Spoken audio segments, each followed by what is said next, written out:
Have you ever met someone who felt like home? Before you realized you were slowly disappearing inside them? Her name was Alina. She wasn't naive. She was observant, composed, careful with her trust. People admired her independence. The way she made decisions without needing applause. Then she met Daniel. Daniel didn't chase her. He studied her. He noticed how she hesitated before answering personal questions. How she avoided conflict by smiling first. How she carried old disappointments like invisible bruises. He never judged them. He validated them. "You deserve someone who sees you," he'd say softly. And she believed him. At first, his attention felt like safety. He anticipated her moods. He predicted her reactions. He finished her sentences in a way that felt intimate, not intrusive. But slowly, something shifted. When she shared an opinion, he'd tilt his head slightly. "Interesting, I didn't expect that from you." When she made plans without him, he'd grow quiet. Not angry. Just distant enough to make her uncomfortable. "I just thought we were closer than that," he'd whisper. So she adjusted. Not because he demanded it. Because she didn't want to disappoint him. That was his brilliance he never forbade, he implied. He never accused, he questioned. "Are you sure that friend really supports you? Do you think that decision reflects who you truly are? Why do you get so defensive when I'm only trying to help?" Every sentence carried doubt disguised as concern.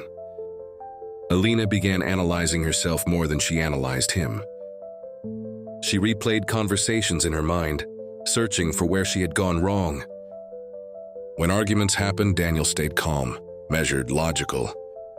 She, on the other hand, grew emotional. And every time she raised her voice, he'd sigh. "See, this is what I mean." What did he mean? She wasn't sure anymore. Over time, her world became smaller.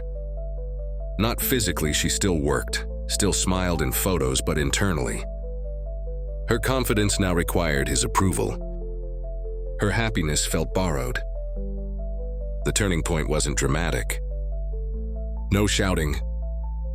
No betrayal.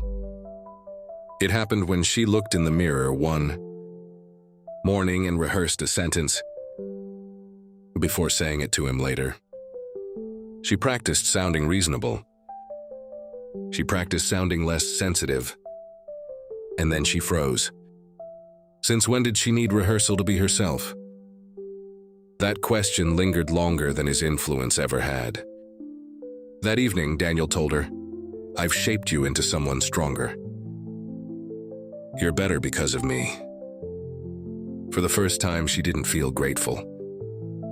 She felt erased.